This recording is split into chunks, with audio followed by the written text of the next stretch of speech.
started driving my cab down around Canal Street, which is sort of the reused refuge center in Manhattan, and I would find bins of old jewelry parts and cuff bracelets and screws and different elements.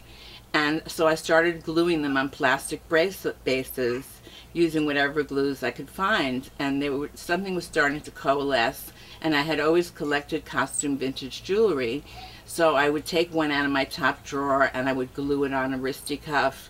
But it was having trouble technically making them stay. So one day I walked into my favorite Canal Street store, and the guy said, "Wendy, have you ever tried a glue gun?" And I said, "What's a glue gun?" And that was like the real birth of my business.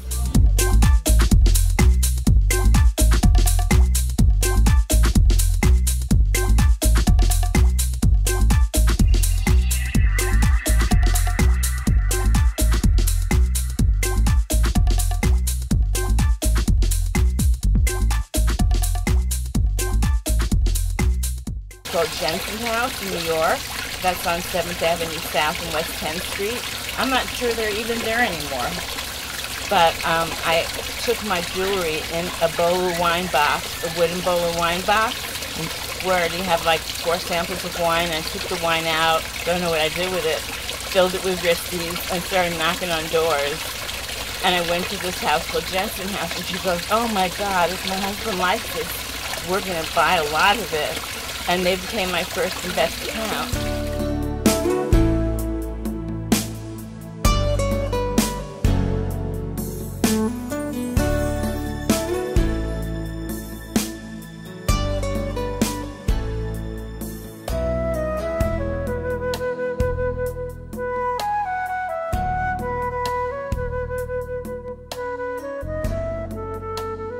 I started in my apartment. I had an apartment on Bleecker Street.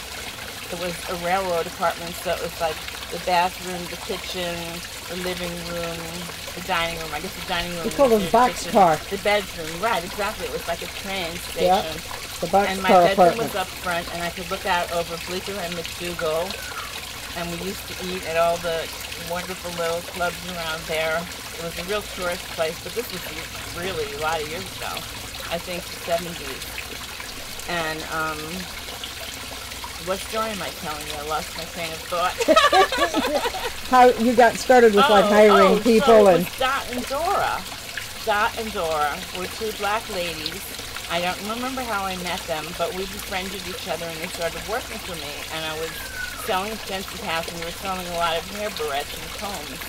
And so I made up the design, and then I told Dot, and Dot had a glue gun, and she would whip the glue across the comb and add all the things that I had given to her in a little pile, and then she passed it to Dora, and Dora had the epoxy, and she would mix the epoxy and she would put it around, because we have a 2 or 3-step glue process to hold the things in place.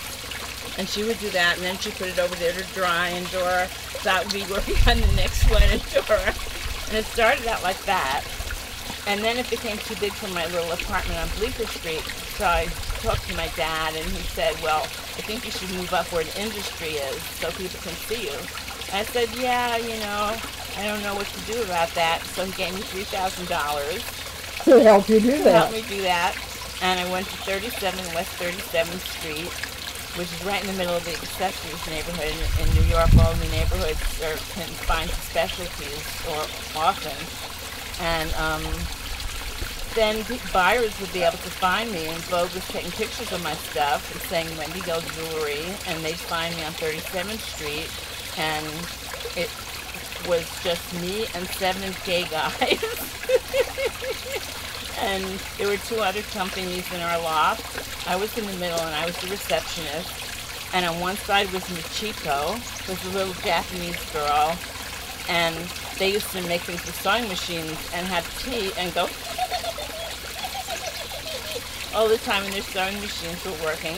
And on the other side of the loft was Marie Barron, and she used to make incredible sweaters that were in the magazines, and so her sweater machines would go. And I was in the middle, and I took calls for all of us, and I was the president. I had my 7 gay guys. And we didn't even have the shipping desk. The shipping guy sat on the floor.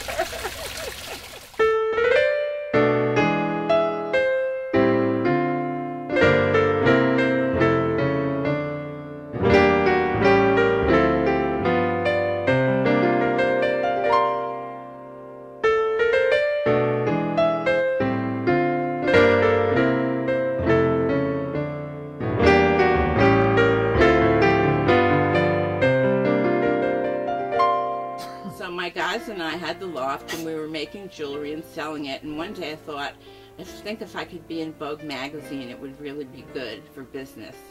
And so I called up Vogue and found out who the accessory editor was, and I told her who I was and that I would be interested in showing them my jewelry, and she said, to my amazement, I already know your jewelry and I love it very much and I'd love to work with you.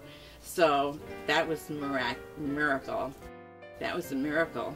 And she became very good friends with me, so I would know what was going to be the next trend before anybody, because the magazine's new. So she would say, oh, that was a good one. The new flatness, Wendy. I want the new flatness. And I would make flat wristies with colorful beads.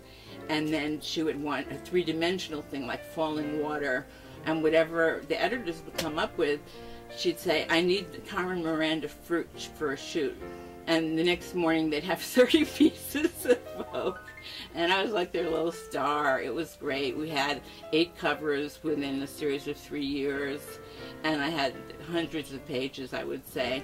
And sometimes, you know, really great close-ups, beauty shots. My best shot was in Isabella Rossellini. And she was, I forgot how she had her hand, but she had 2 giant wristies on one hand, and she was smiling into the camera. It's my favorite shot. If you want to do something like I did, you have to be fierce and you have to be fearless. And you can't be afraid to make mistakes, because out of 10 things, maybe 2 of them are going to be really good. And so you can't just expect that everything you make is going to be good right away. So make a lot of things, and don't be afraid what it looks like, and don't listen to anybody, your friends or your family or anything. Just do what you feel driven to do, and experiment until you find that one passionate angle. And if you're lucky, you could find a marketplace, or you could find a niche where they're not making it. That's what happened with me.